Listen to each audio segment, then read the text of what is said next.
Hi everyone. Can someone confirm that we are online? Yes. Okay, great. We will start now with the presentation and everything, and I hope you enjoy it. I'll give the word to Anya. Hello. Can everybody, can you hear me? Everything is fine? So I'm so happy that, and I just want to start by greeting everyone. And first of all, thanking you all for your time to be here with us. So Inicijativa Center for Education is the organization that we work in. And I'm standing in front of the initiative for a very long time. It will soon be 20 years.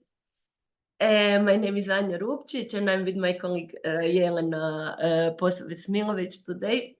And I want to tell you a bit about how it all started. So I really do believe in education and all the changes it brings. Therefore, we are super happy that happy. We are happy for that. So education brings changes, but also it really builds self-confidence in every aspect of life. I've been trying to build that really throughout my entire professional career. I'm happily married and I'm mom of two wonderful boys. And most of my adult professional life, I've been following the progress of the people who wish to break fear, break barriers of speaking the other language. Fear is a big one because learning a new language is difficult, but it also gave us insights into how important it is to try to understand how our students feel. Because we noticed throughout the years that their progress was really closely bonded to their feeling of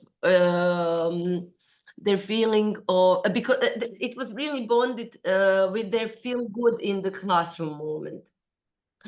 It was super close connected. And while observing that, we came to the realization that building empathy in the school will really bring success in learning to our students. So before we start, I would like to invite you to participate in a very short activity with me. I would really like us to start with positive energy before we start to make our day, to make our presentation happier and easier. So if you can, please do turn your cameras on. And I want us to stand up together. Yeah, I really have this activity. So let's stretch our arms and breathe in and breathe out. And now let's shake our shoulders a bit. Let's try to relax as much as possible so that we can start good.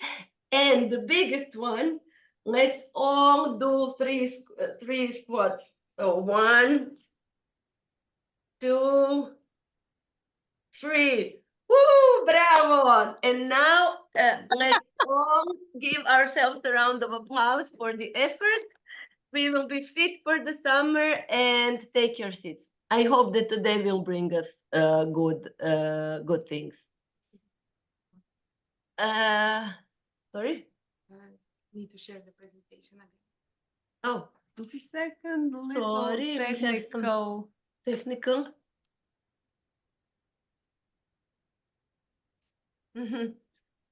Sorry, guys.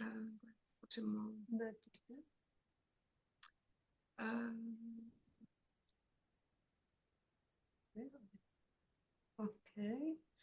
Sorry, technical.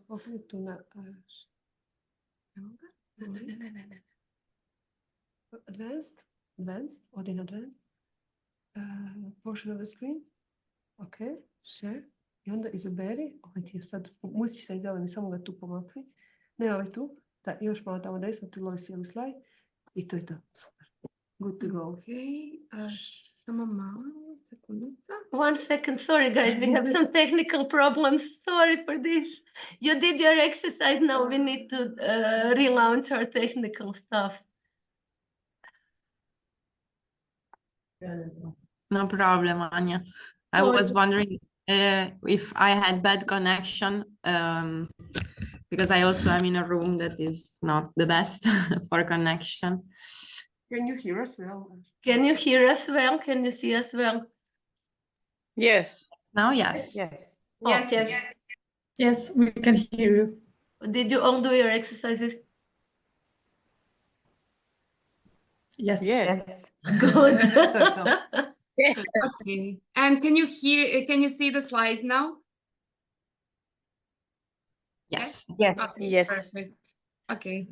So again, this is just a short overview of the idea of today's webinar, and I hope you will enjoy it. So these are the topics that Jelena and me are going to talk about today. I'd like to start with a brief overview. So today's lecture would actually begin with a very broad picture of what soft skills are. Because they are closely connected to empathy. So we can grasp the concept right from the start. Then I'll briefly touch types of intelligence with the focus on emotional intelligence components, from which then we'll allocate time to empathy. It's a really very important and useful soft skill. I'll talk a bit about the challenges and key principles of teamwork, and to try to make our lecture as useful as possible. Teamwork is very, very connected with empathy, so I guess that it could be useful as well. So let's first answer what skills, soft skills even are. So here you can see a range of soft skills, just to give you an idea on how vast, how big the concept is, and how many skills there really are. Here is just the overview. The division here is into collaborative, organizational, personal, social, and creative skills. And later we'll explore the presentation. I think you'll receive soft skills that maybe will be useful, will be connected to empathy and will be useful while working in classroom, or while talking to some students, or while just being a better educator. Soft skills are actually characteristics and personal habits that makes us more or less skilled in teamwork and in communication. Communication skill is extremely important, whether it is verbal or non-verbal, visible, non-visible.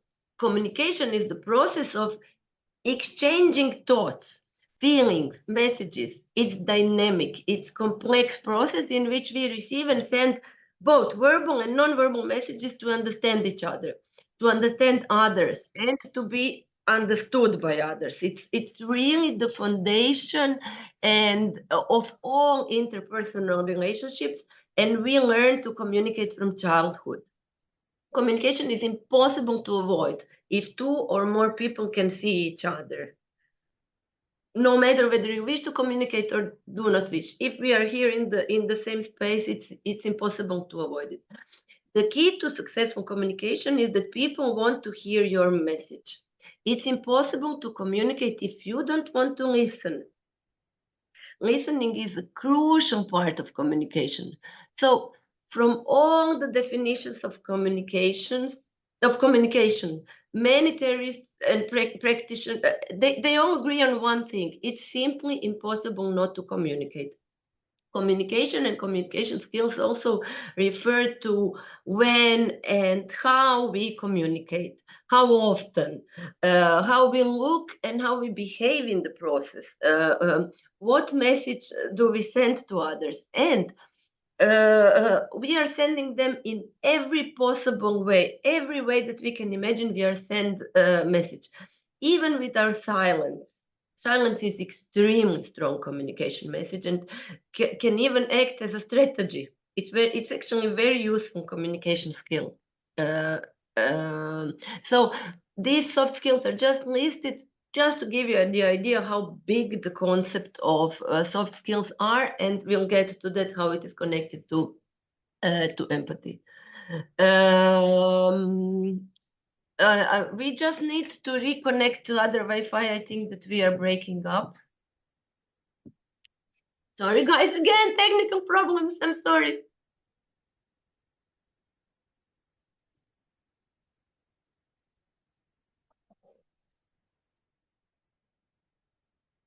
No.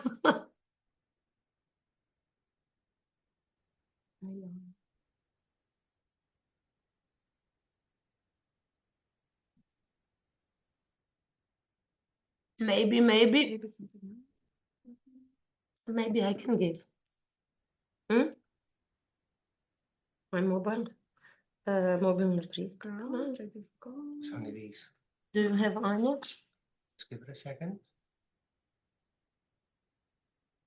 We have to change to our mobile phone networks. We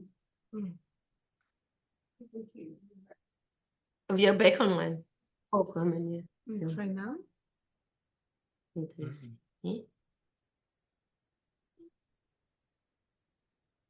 Just gonna have to push through this one.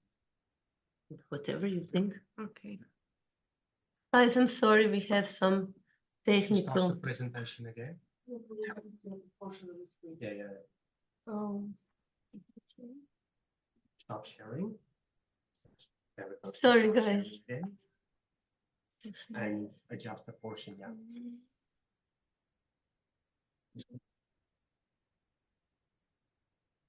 Halfway.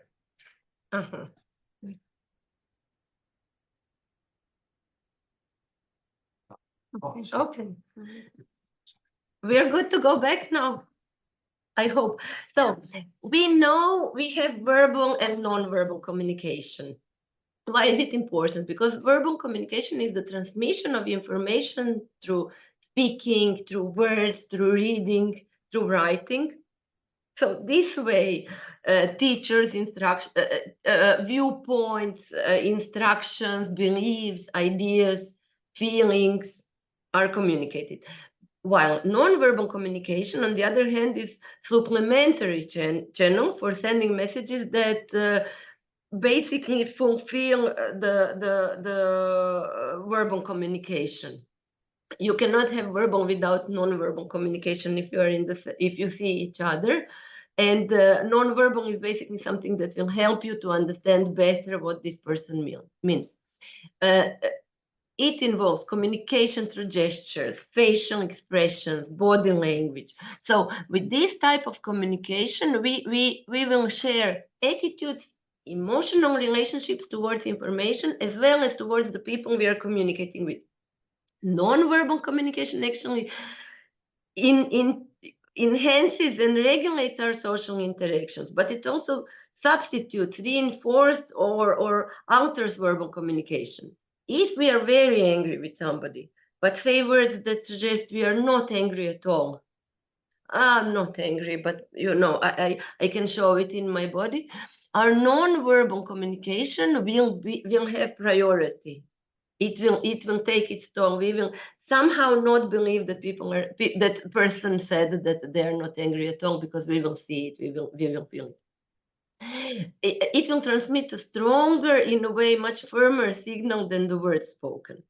This doesn't mean that words are not very important, but non-verbally, we will send a signal that often clarifies what we are saying. It simply further explains the situation. According to some studies that I was looking into, more than 70% of communication occurs in a non-verbal manner. Good communication is one that is effective. It achieves the goals of the people communicating. With good communication, we will successfully get the information, express opinions, feelings, receive the opinions and responses of others, teach and learn. We can influence, we can convince somebody, we can make an impression, we can build relationships and trust. So resolve conflicts and reach all kinds of agreements. So we can raise our visibility towards other people. and maybe even invite other people to join themselves in our world and to join themselves in our process, in our persona. And I have something that I want to show you, and it is, let's go bananas. I will need you here. So the only rule is to try to explain what you want to say using just one word, and this is bananas. Here on the slide, you can see a set of ideas, and I will start with my first one. While your task is to detect what am I talking about. So, bananas. Is anybody have the clue what I wanted to say? I'm hot. I'm hot. Good. And bravo. And I just said bananas. And it would be truly wonderful if anybody else would like to try. Anybody? Is anybody crazy for bananas? Yes. Please. You want to try? Nobody? Yes, I want to try. Okay. Bananas. Hungry. You are I'm hungry. hungry. Good. Bravo. Anybody else?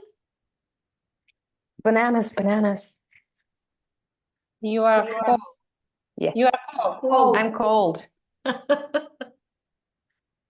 Great. Okay, so you get the picture. Our communication lies so deeper than just words. So this is what I wanted to say. With bananas. So thank you for being a part of this exercise, and I'll go further with the things that is very, very important, and that is intelligence. What we've learned in our school as teaching adults, we are facing fears of speaking. We are facing a belief of one's identity that is strongly convinced that they cannot learn. And very, very often, the ratio between successfully learning and high level of cognitive intelligence is not paired. I would wonder about what our proficiency in communication depends on. So I will actually focus on two completely different types of intelligence. Alongside cognitive intelligence, we also distinguish emotional intelligence. So cognitive, cognitive intelligence refers to cognitive capacities that enables us to plan and solve problems, engage in abstract thinking, understand complexity of ideas, learn quickly. It is expressed by the intelligence quote, IQ, and measured by intelligence tests. So intelligence tests typically consist of tasks of verbal and non-verbal nature and serve to predict success in education and professional activities. This is their task. However, they do not measure personality, creativity, and all the other differences among individuals, which we emphasize at the beginning as some characteristics of soft skills. This is why we talked about it, because very often emotional intelligence may be even stronger and more important for success in teaching or in learning for our students. So this is something that we need to think about and to have as idea.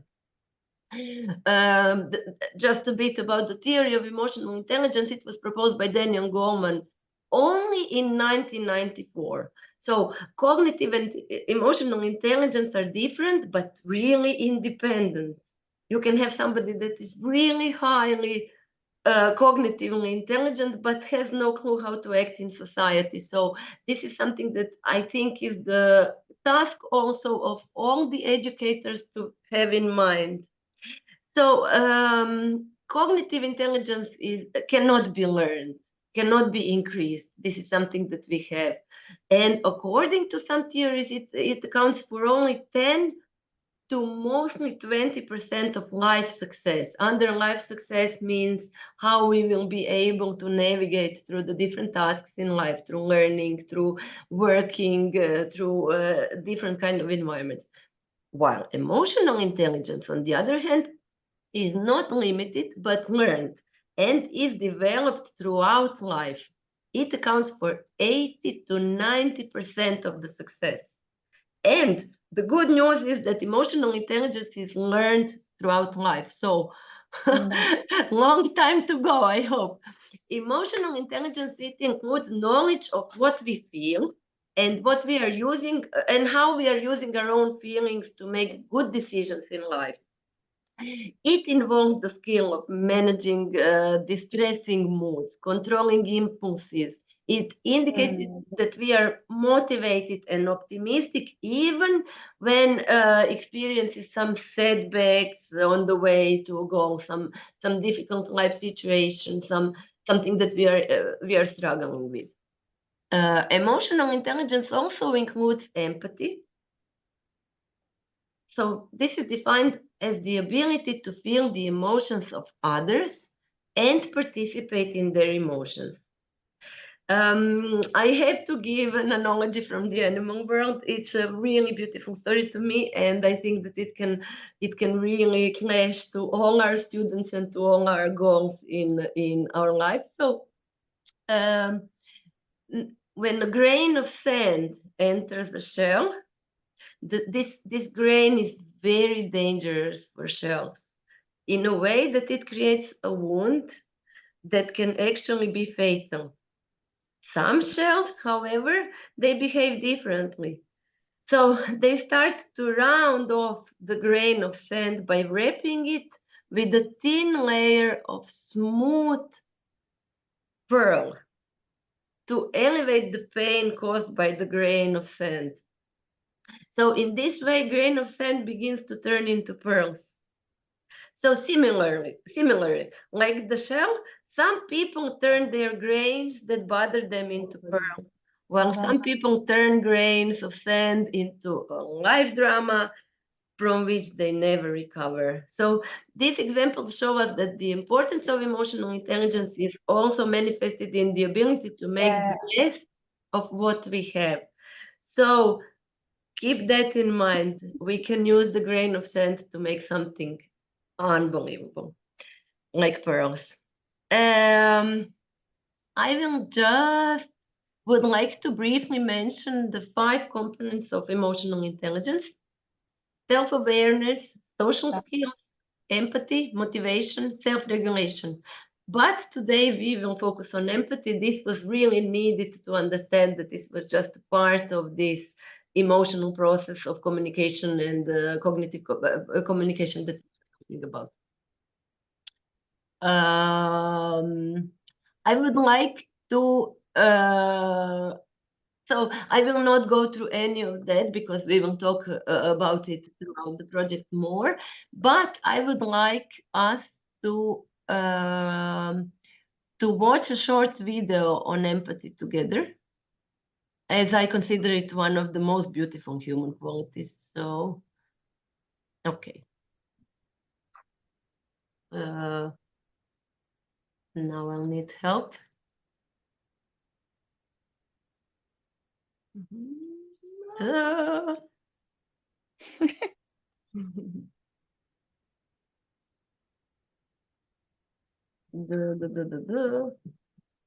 Who is it? We are looking for video that is somewhere.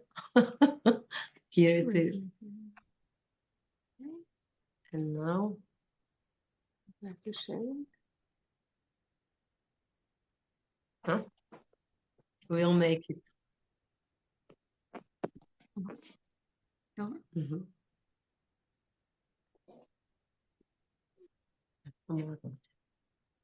Okay, so here we go.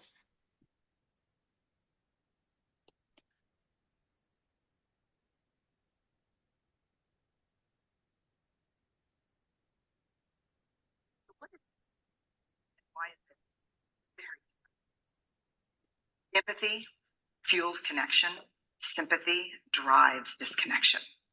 Empathy, it's very interesting. Teresa Wiseman is a nursing scholar who studied professions, very diverse professions where empathy is relevant, and came up with 4 qualities of empathy. Perspective taking, the ability to take the perspective of another person or recognize their perspective as their truth. Staying out of judgment, not easy when you enjoy it as much as most of us do. Recognizing emotion in other people and then communicating that. Empathy is feeling with people.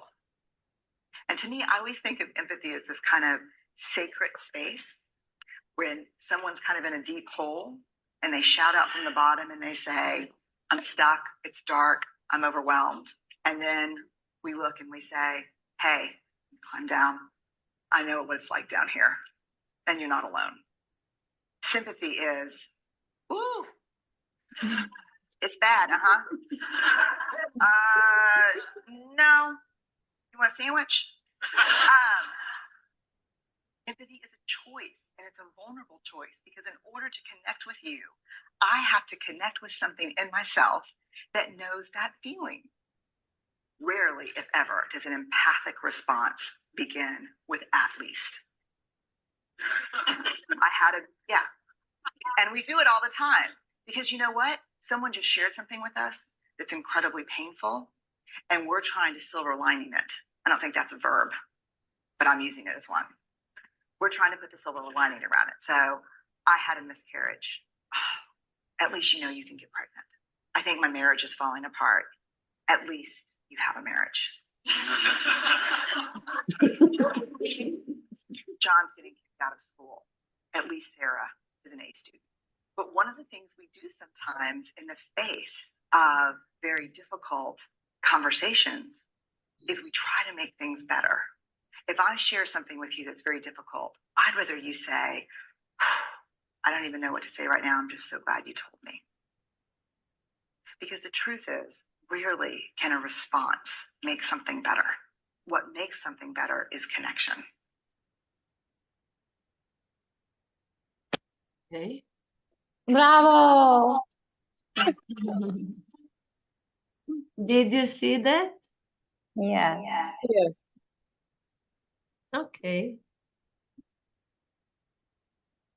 I really like this video, and this video that one of our educators, Dom, showed us after one of his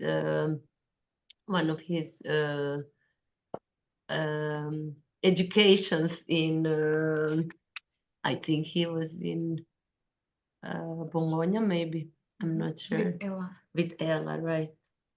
So this video it gave me, when I was looking at it first, it gave me really a feeling that I can connect to both, to the bear and to the person going, hey, you need sandwich, is everything okay? So I think that we all have that. Empathy could be best described as entering someone's world, understanding their emotional state, thoughts, behavior. However, it's about the fact that empathy doesn't have a scenario we can follow. It doesn't have, there are no rules. There is no right or wrong way to do it. It's simply listening and understanding someone else's perspective. Reframing from making our own judgment about the event and simply communicating the message, you are not alone. Empathy is indeed a powerful force that can help us better understand and connect with each other. It's the ability to feel another person's emotions, understand their perspective, and respond with kindness and compassion. It is really important in school. It can truly help create an environment of inclusivity, respect, and understanding. And this is the tool that can help our students learn better. When teachers and students provide each other with empathetic relationships, there is a greater likelihood that they will have that they will take responsibility for all their actions and tasks, but also have more understanding for others, for other students. This can help create environment of trust, collaboration, and respect, all needed for successful learning. I would conclude basically that empathy is a key skill that is important in all aspects, not only of education, but in life. It really can help to create a positive working environment for learning, truly create better interpersonal relationships, both in school, in any work, and in personal life. So that is something that I want to conclude about empathy. 1 second, please.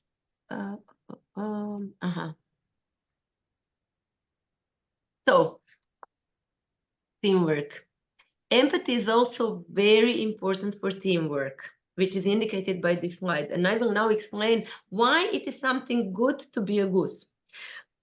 Let's be a goose. With the note that this will be the last analogy from the animal world. That's it. A flock of wild geese flies in the shape of the letter V.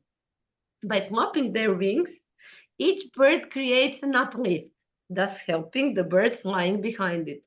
When geese fly together, the range of flight is, as they say, 71% greater than when one bird flies alone. When a wild goose leaves the formation, then it... Oops, sorry. Sorry, where am I?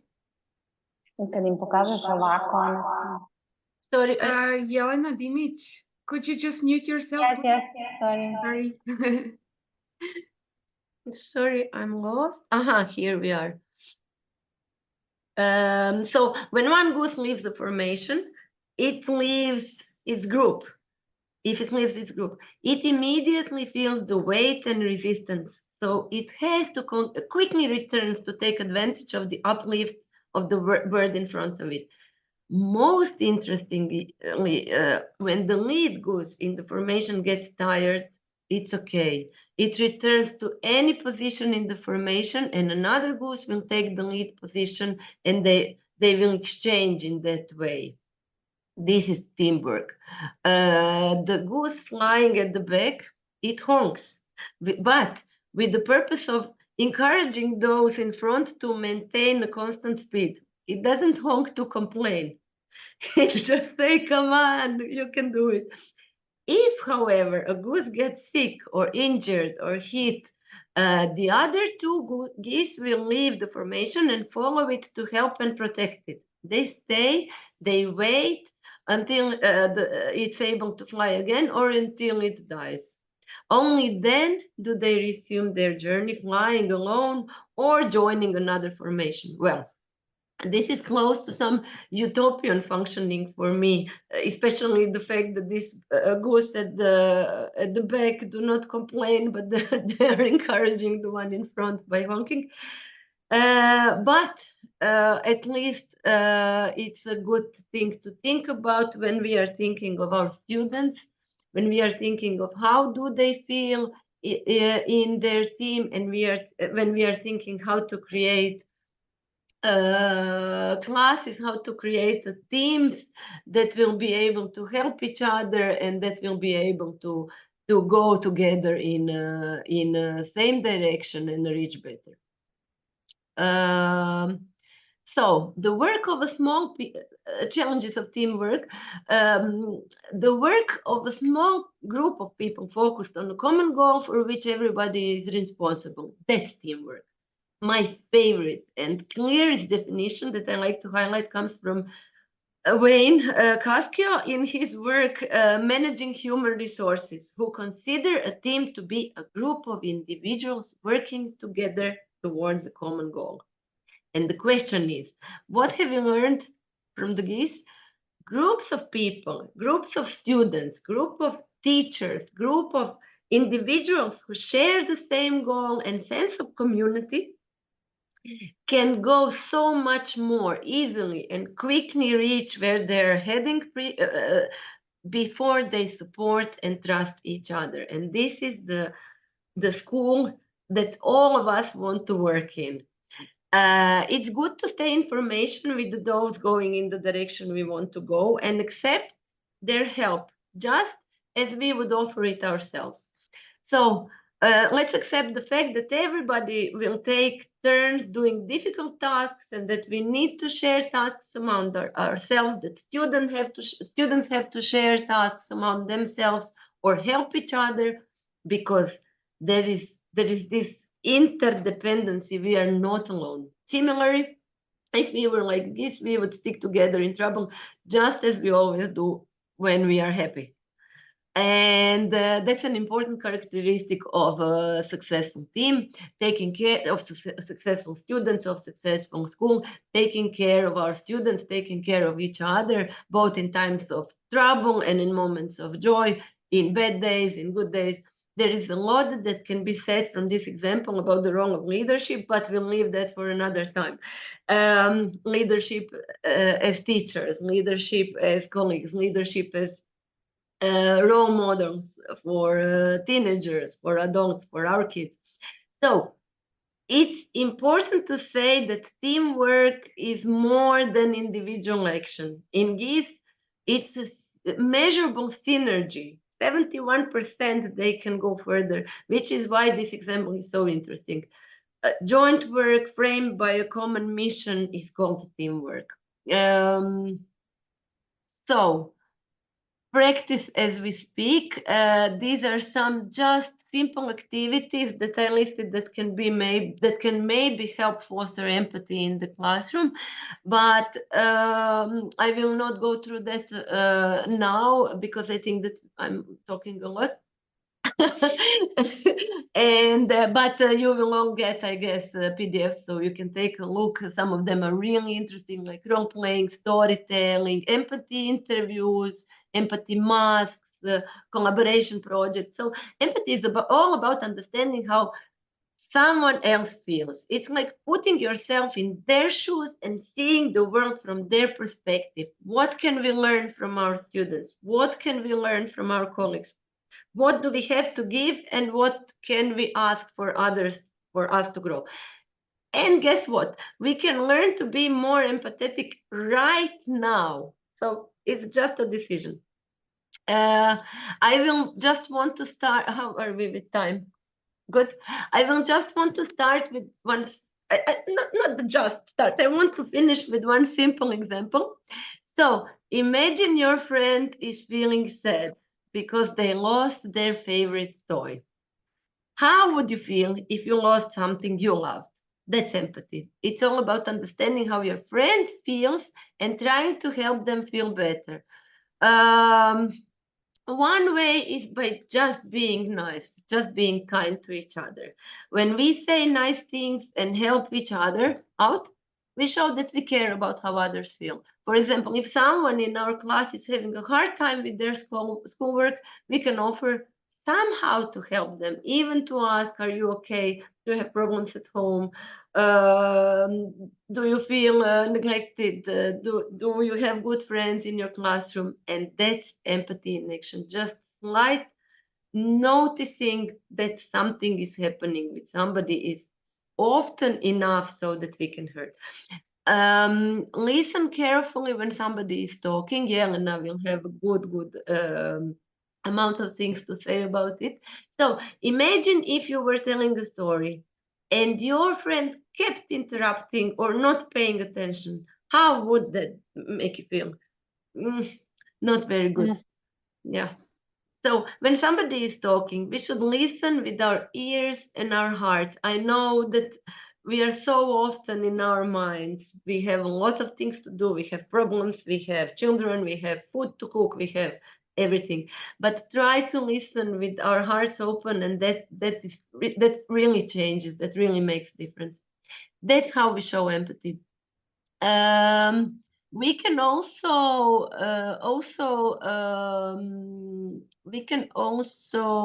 learn about the empathy by reading stories, watching movies, listening, accepting other examples and experiences that are different than ours. So why somebody is feeling lonely because they moved to a new school. We can imagine how we would feel. What can we do? So just that. This is from me. Be kind. Listen to each other. Try to understand world and people and students and kids with our hearts open and imagine what it's like to be in their shoes. Simple.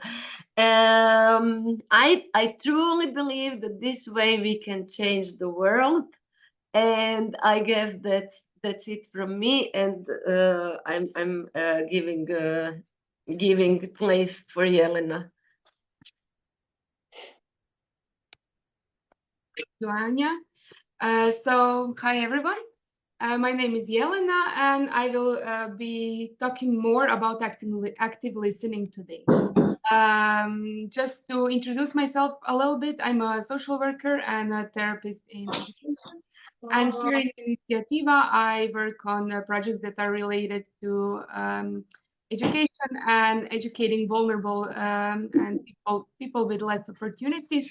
So I'm very happy to present the active listening skills to you and to show you what I've learned and how we can all actually learn to listen a little bit better and to communicate a little bit better in the classrooms, but in our personal lives as well. So what is actually active listening? So active listening is a communication practice where an individual intentionally and authentically concentrates on another person in order to convey sincere intent. So there are several really important parts in this communication practice. So listener here has to set aside the judgment and truly focus on the person that he is talking to. So this is a powerful tool for other people because usually when people feel heard, they really feel appreciated and valued, which makes the very big change, especially when we are talking about the classrooms, where often students don't feel seen and don't feel valued. So if we listen carefully and if we pay the full attention to our students, we can actually give them a lot of reflection of emotion of self-worth. So why is actually active listening important in the classroom? So we as educators, with active listening, we can help create the space of safety between the students. And the active listening can be a powerful tool to help establish care for all the students and facilitate the students' agency. So if we work on students, making them feel heard, they will be more open towards us to come to us with the questions or with some requests for help, where we as teachers can actually then intervene and step in and help. So by creating this active listening atmosphere, teachers show students that their thoughts matter and that they are really there for their students in whatever is coming their way. So in active listening, we actually have some 4 steps that can help us to detect how we can communicate better with the students and with the people in our general life. So those 4 steps are listening empathically, validating the other people's emotions, offering advice or encouragement when one is needed, and when we set the stage for offering advice or encouragement, and to validate. So validation is a very big part of active listening. First, let's break down a little bit empathic listening. So what empathic listening could be? So this is understanding how someone is feeling. It usually starts with listening, but one thing that is crucial here is that we are looking beyond the shared words. So we are looking for the emotions that they express. So this from us as educators is asking to be very present and very observant of other people's emotions. So as we know, we have 6 basic emotions, which are pretty much very straightforward and easy to spot. But usually when we are in the classroom, we can find all range of different emotions that are very subtle, and the teacher has to be very, very aware of what is going on with the students in order to detect those feelings. So it's good to always, when you're talking to your students, it's good to ask yourself, what kind of emotions do you see in them? Do you see something that they are saying that they are good, but maybe they are not feeling okay? So this is something that you can see in the nonverbal part. Are you seeing that they are that they are excited or maybe confused? And you ask yourself, how would I feel in that situation? So in order to understand this, or to break down this concept of empathic listening a little bit more, we have some key principles of active listening. So first principle is actually to give the full attention to the person that you're speaking to. So I'm sure you've experienced yourself, and you've maybe done the same to other people. So when you're talking to someone, somebody is not being fully with you. We are living in the world full of distraction, and it's normal for us to have a phone in our hand all the time. So you're speaking to somebody, and the other person is maybe just looking at their phone, or just checking the time, or maybe they are looking over the shoulder, or you see that you don't have the eye contact with them. So this is immediately telling you that this person is definitely not here with you, and that it's not actively listening. It's not partaking what you are telling to them. So as educators, we have to be aware, to be fully present when students are talking to us. Not only students, but also when we are talking to the parents, or we are talking to our colleagues, because on those micro levels, usually that's where the misunderstandings and some feelings of rejection are happening. So first thing is to give people the full attention. The second thing I would say is to be observant. As I said before, and Anya mentioned it as well, so 70% of the communication is nonverbal. If we are dealing with students who are entering some puberty, or they are in adolescence, often they will not be feeling free to tell us what they feel and how they actually feel. But this again is call for us to be present and to see one thing, what are they saying, and the other thing, what you can see in their faces, or their nonverbal expressions. So sometimes you will see that the student is sad, or it's upset about something, and you will maybe ask a question directly, what's going on? I see something is happening. And they will say, nah, it's nothing, it's fine. Don't ask me, I don't want to talk about it. So it's our job to not be shrug our shoulders and say, no, okay, if you don't want to talk, it's okay. So this is our responsibility then, to dig a little bit deeper and to be very present with that person and to see what is actually going on. Fourth thing, with being observant comes then also this invitation to open up. So you have to be the one who will initiate the conversation, and you will say, okay, I really see you're upset. Do you want to talk about it? Do you want to share your feelings with me? What's going on? Tell me, I'm here for you. So it's on us to be that mediator. Fourth thing is very important, that we match the other person's energy. What does that mean? So if the person is excited, it's very nice to be together excited with them. So it goes a long way to have this same reaction that they show to us, and we show to them that we are here for whatever experience that they are having. So whether that be excitement or laughter, or it might be some difficult situation that they are going through.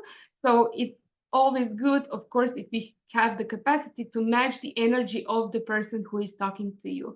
It just gives them the feeling of compassion, and this creating a safe space that you can come down to their level, or you can have a high energy and share that happiness with them. Something that is also very important here is that we often offer micro-validation. So these are really small things in the conversation when we talk to someone, and they don't want us to have some big feedback on it. They are in their story, but you can encourage that story, but by giving this micro-validation, which can look like just saying, oh, really? I didn't know that. I would be angry about that too. So things like that can be very encouraging in the small conversation in order that other person feels that it's okay to continue their story. Okay, my slide has fallen apart a little bit, but okay. So second part in active listening that is very important is validation. So validation is the very act of recognizing and affirming the worth of other people's emotions. So it consists actually of two specific things, which is validating a specific emotion and offering justification for that emotion. So you might be confused, how does that actually look? But I will give you some idea of a problem, okay? So you're entering a classroom and you're noticing your students that are being distracted. They're a little bit agitated and you're curious and you ask them what's going on. Their response is, oh, the math teacher has announced that we will have the test 1 week before planned. We are worried because we won't have time to prepare for the test properly. So I would ask you to take a step back and to see how you would reply. What would you say to them? And if you want to, I encourage you to write your answers to this little problem in the chat room. And after that, we can evaluate a little bit what your answers mean and how we can maybe improve the answer in order for students to feel validated.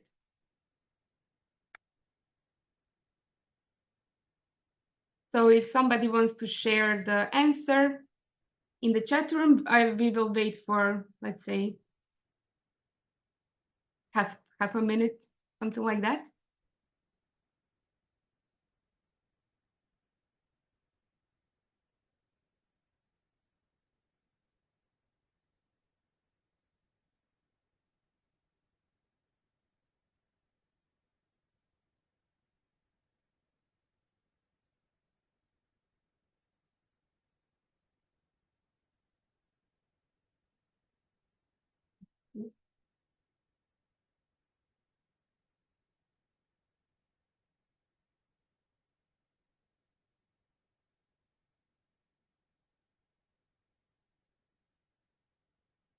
Mm-hmm.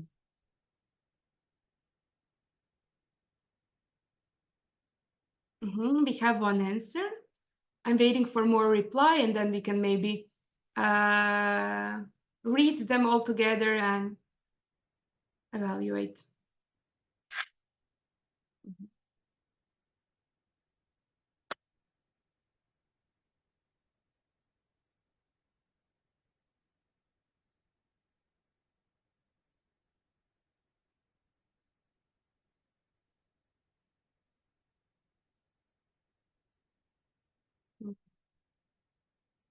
Okay, we have 3 answers so far, 4. So I will start reading and you can still send your answers in the chat box. So the first one says, oh, that's not funny for you. I understand that you are worried. What would you like or what would you need? Okay, great. Second one is, I would ask them what is their biggest problem about this test, okay? Then Svetlana wrote, I see that you are worried. I will try to talk to the math teacher to find the best solution. Okay. Serena wrote, oh, I'm really sorry. I understand you feel a bit under pressure now. What's the test about? Okay. And Maria wrote, I understand how irritating and frustrating that must have been to hear. How could I support? Okay, great. I really, really love your answers because they're all on the right track. So I would say most of you validated their feelings, which is the most important problem, and you offered some kind of help or offered some kind of support for them. So if we go to another slide, usually what happens? So I understand we are all educators now here and very aware, but a lot of time in our life, it happens that usually we offer people reassurance, or we are very quick to jump to give advice. So we would say something with the reassurance, oh, I'm sure you'll be fine. You have studied or you long for this test. So there is no actual validation of their emotion. When we jump to the advice, we would say something, oh, you should study harder, or you should ask teacher if she wants to reschedule. So you are offering the solution, which maybe you don't even need to give. Both of these answers could be okay, so you would not make any kind of big damage, but definitely something that would be more appropriate in this moment would be to give something like that. So you would assure their feelings, you would tell them, hey, I don't blame you for being worried. This is a really hard test and it needs a lot of dedicated time to study. I understand that you feel scared and under the pressure.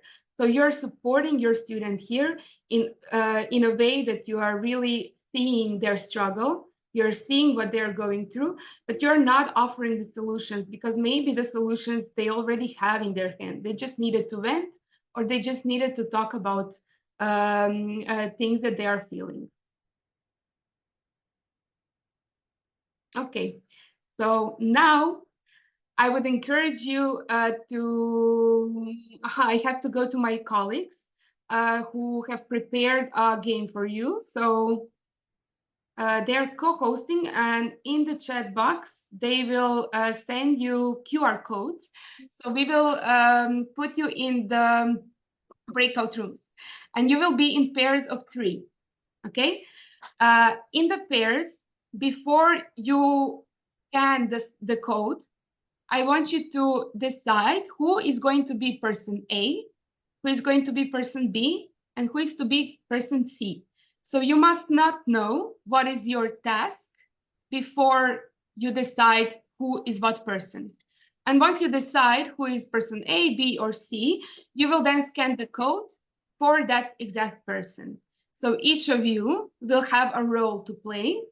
And then at the end, after a breakout room, we will talk about how did that feel and what was the reaction, and did you figure out what one person task was and what the other person task was, okay? Okay, let me just put you in breakout rooms.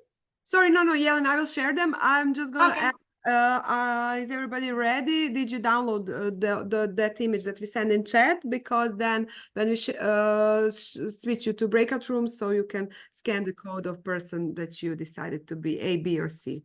Okay, so I ask everyone to download this QR codes that Željka put into the chat box.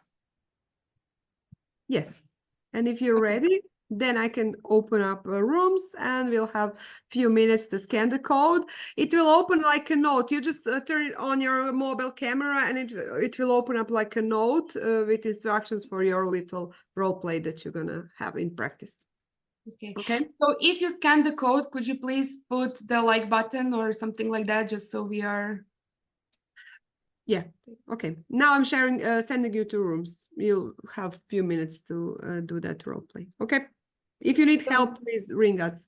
Yeah. You will have around six minutes to do this exercise, and 2 minutes before the end, we will give you a notification in your breakout rooms, okay? Sorry, there is something I have not understood. We have to, which one do we scan? You have to download this QR codes from the chat room. And We have once you are in the breakout room, you decide who is person A, who is Okay. person B, who is person C. And you scan the code only for that person that you Okay. decided to Thank be. you. Okay? It's clear. Thank you. No worries. Okay, I'm opening all rooms. If you need help, let us know.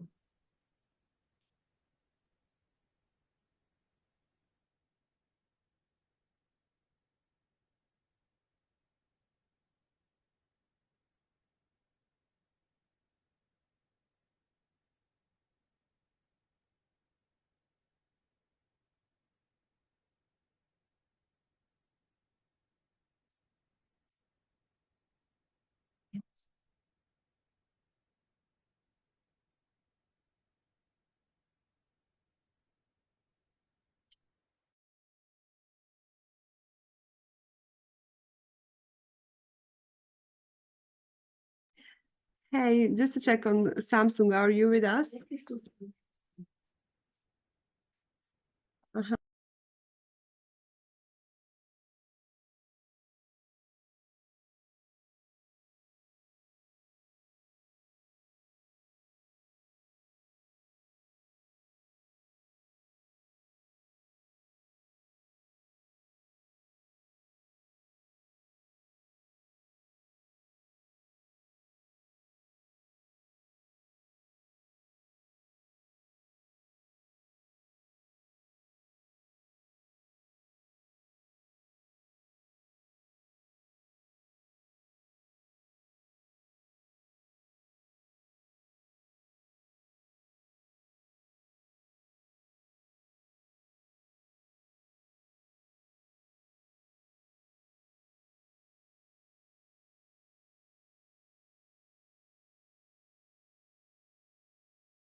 Ivo ćemo prebaciti. A u ovu dio ova ženska sama ili? Nek se druži. O, aktivirale su se ove.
Okay.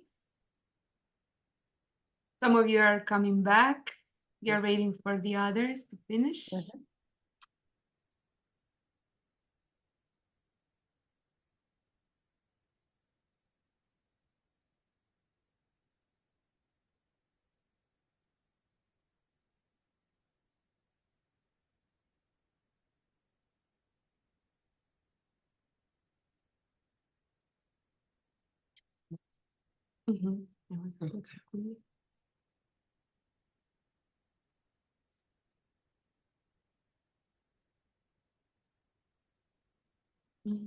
Vratili smo se. Super. Dobro došli natrag. Let's see. Okay. So I would like to hear from one group if someone wants to volunteer and share how was the experience for all three roles. So each of you who had one role can say what was your role, what was your experience, and how did it go? How did you feel? Maybe we can begin if you want, Laura. Yes. Yeah, we can begin. Great. So should I read the role? Yes. Yeah. Okay, we had a challenging situation at work. We had a misunderstanding in communication that led to potential conflict. So we were supposed to have a meeting, and I organized a meeting, and it was supposed to be at 1, but everybody showed up late. So I was very angry. And okay, so Emily, would you like to read my notes? Oh, sorry, I have lost it. But I had to react. Sorry, I've lost it. Well, I can sum it up. I had to react and to tell her it's not a big problem, and at least they came to the meeting. You were not alone, even if they came late. It's not such a big thing. So I had to do something which is not very natural to me. I didn't feel very well at doing it because we just spoke about recognizing the feelings of the person who speaks, and the role I had to play was the contrary of it, because I just had to make her feel better, but I think not in a very good way for me, because I didn't I didn't recognize her feelings. Yes. So it was challenging for you because it's not authentic for you to behave like that. It was before, when I was younger. I think I did it too, but no, because I have grown up a bit and made something like we do know about empathy. And no, I try not to do this anymore. I try anyway. And Laura, how was Yes. it hearing her responses? How did you feel when she was giving you response? It didn't make me feel any better. At least I came, so I felt I didn't feel so good. Okay. And and who had the second role? Beata, but her, I think she just wrote in the chat. Ah, she was okay. Yeah. So she said, "Did you ask them why?" And this was actually a good question, because it made me actually look at the thing from a different perspective and to find the reason behind it, instead of being just angry. Yes. Well done. Well done. It gave you the tool of how to actually find some answers. Yes, how to approach this issue differently, how to see it from a different perspective. Nice. Okay, great. Thank you, girls. Anyone else wants to share quickly? Yes, we had a small problem because we were 3 in the room, but the third person wasn't talking. I don't know if she was able to hear us but she didn't write or say anything. Maybe, I don't know, she had some connection problems or something. So we were just person A and B. I was person A. And me was and I didn't feel fully understood by the person I was talking to. So it was not very nice for me. Yes, I was the person B, and I totally agree with what Emily just said. It was like hard if you like to not like go in details, just saying words like "Don't worry, it's going the things are going to work out, and everything is going to be fine. Not such a big deal, etc." So it's like not natural. Yeah. Yeah, I believe it's usually the most difficult role when we play this game. And do we have someone from the that was playing a person C, just to hear a feedback from them?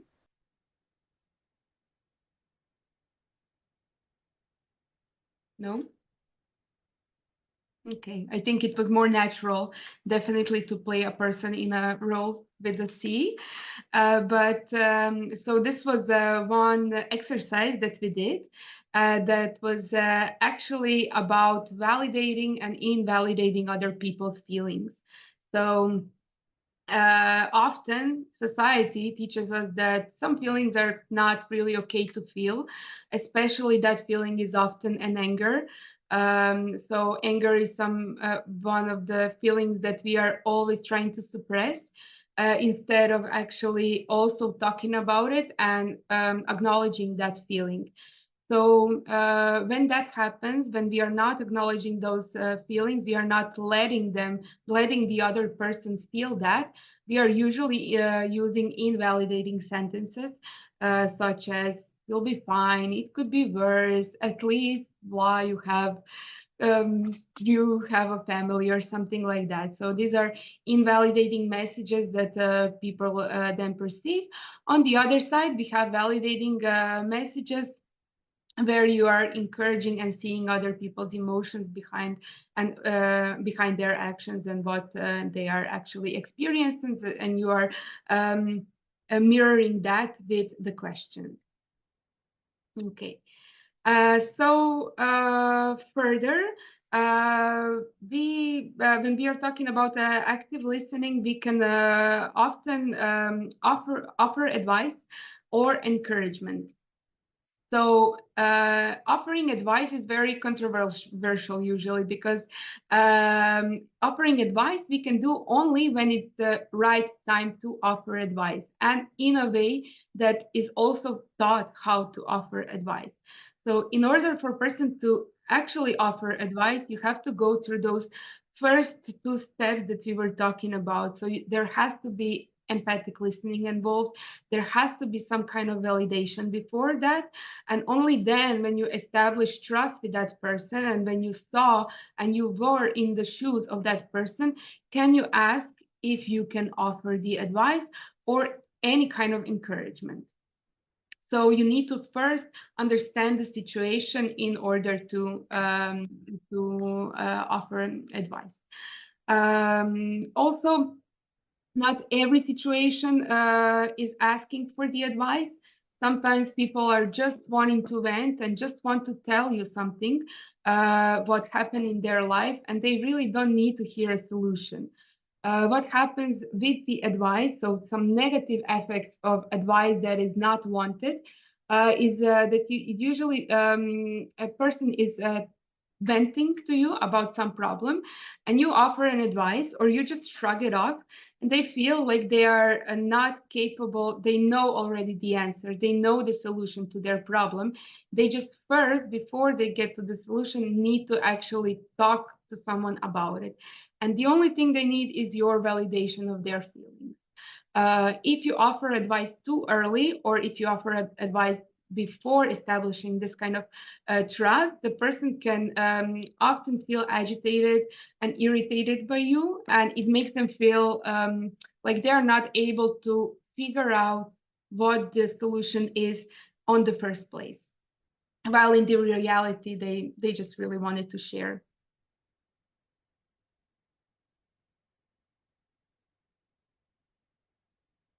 Okay. I will skip this example because I think we've been through exercises now.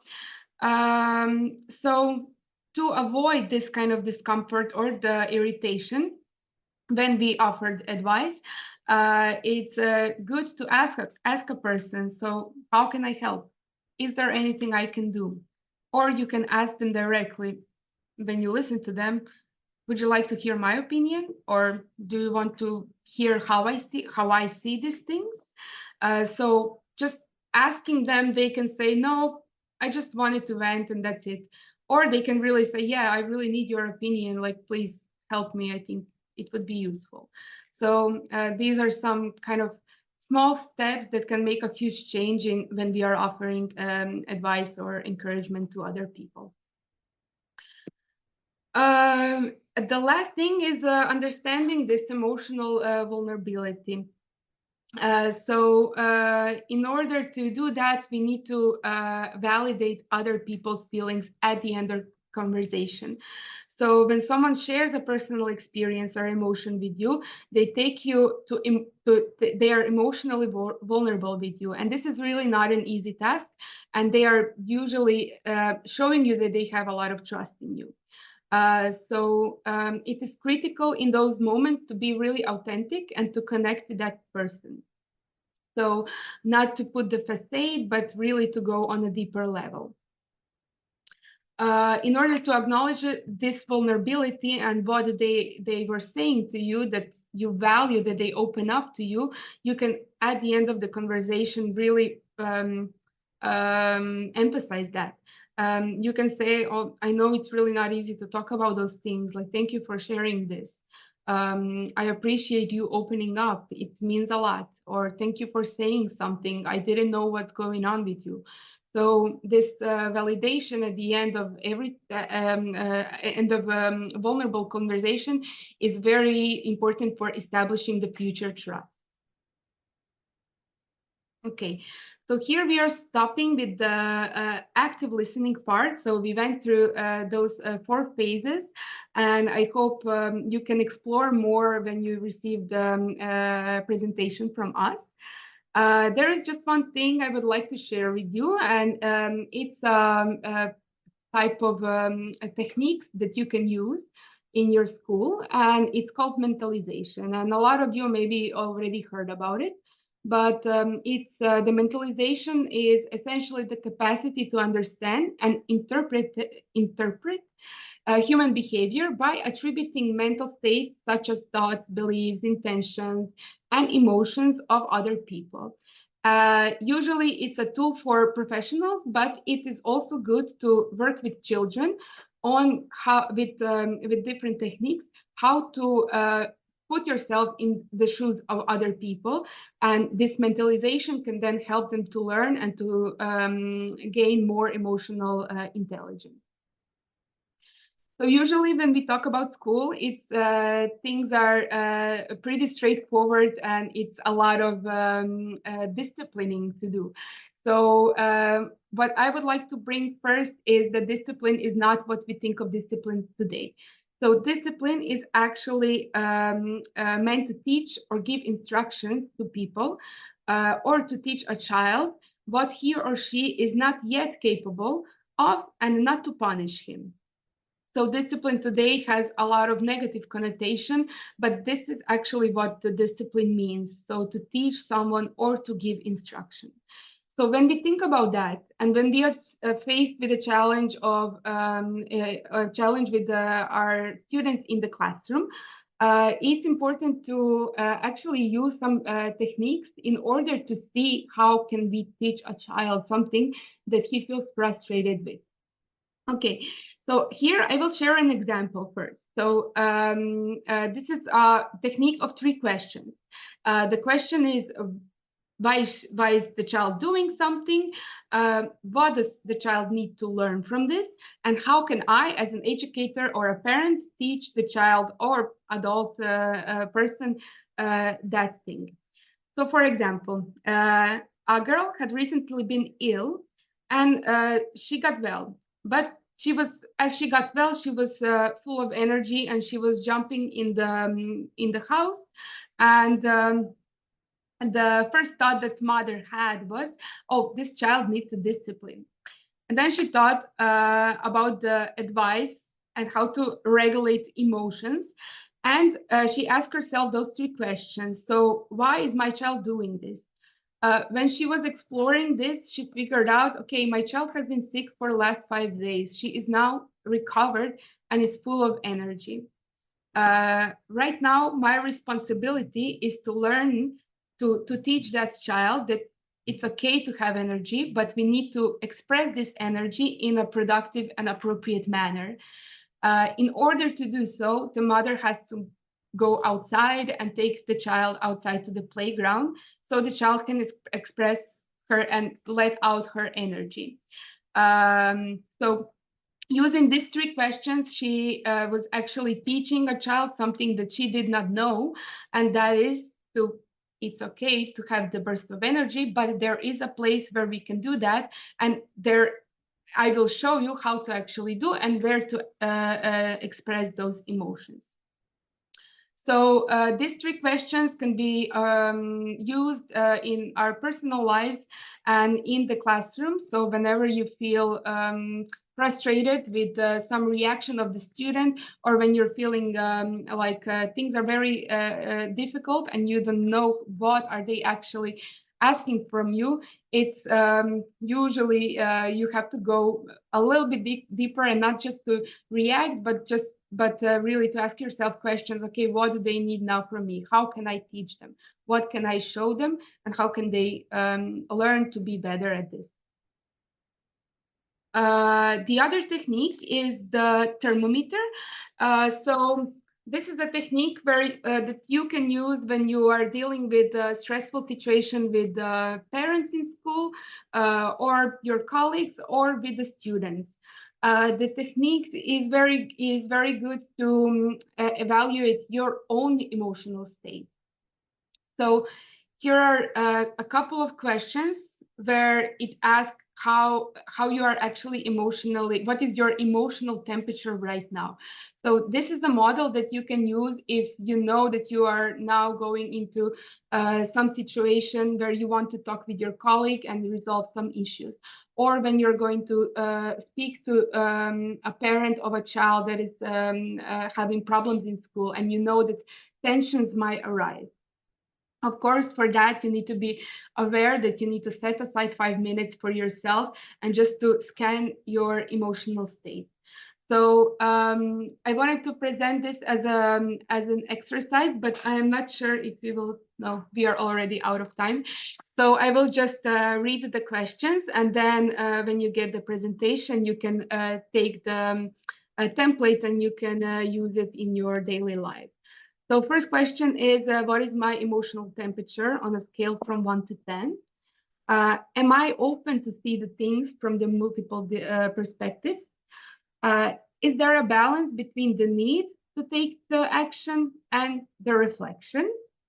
Am I able to feel empathy for both myself and for others involved? So that means not crossing your own boundaries, but also respecting the other person's perspective and their boundaries. Am I sincerely curious about the mental state behind this behavior? So it requires us to be really open and not to go with preset thoughts into this conversation. And do I really have time and patience to do this properly and to do this right now? So this is also really important. Sometimes we want to just get it over with, or we push ourselves into difficult situation because we feel uncomfortable. We don't know what to do with that feeling. So also, if you feel like you are in the at the time stress and you cannot really be present for that moment, for that person, you can also tell, I'm really sorry, I'm not able to speak about this right now. Can we reschedule, or can we find another time or another place where we can talk about this issue? So this can prepare you to actually communicate better your feelings and your thoughts about the conflict. And the last technique, which is a technique of breathing space. It's very popular technique, and I'm sure a lot of you have already heard about it. It is about scanning your body, mind, and your and sounds that surround you. And it's a technique that really requires 3 minutes of your time. So again, when you're dealing with the stressful situation in the school, if you can take your 3 minutes just for yourself and try to be with yourself, your thoughts, your mind, and your feelings right now, and try not to escape those feelings, but just to feel them and acknowledge them and try to accept them. This kind of lowers the stress, and it prepares us just to be more present and to deal with the stressful situation in a more calm way. So all of this was imagined as exercises, but as I said, you can go to the presentation and then you can do it yourself, and you can use it as a template for your own professional or personal development. And here also you have a YouTube video with this 3-minute exercise that you can start using right away, and maybe check after the presentation. Okay. This is it from us. Thank you for listening. I hope this was helpful and useful for you. I don't know, Sarah, if you have some evaluation maybe, or if somebody wants to give a feedback, you're open. We are open to listen. Just thank you for hosting. It was very interesting and personally gave me and also my team, we were already discussing here some new insights on how to better approach some of the topic, especially the part about empathic listening. So thank you very much. Jelena and Anya is very useful techniques. Thank you very much. We used it. Thank you. Thank you so much. Thank you. Okay.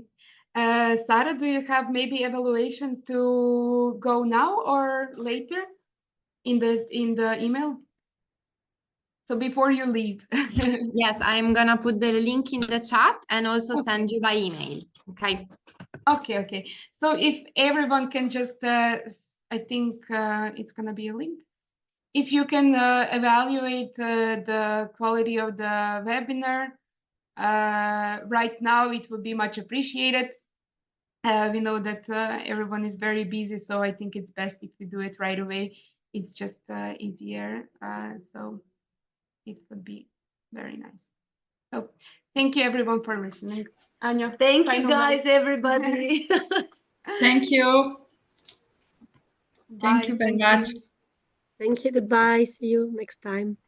Bye. Thank you.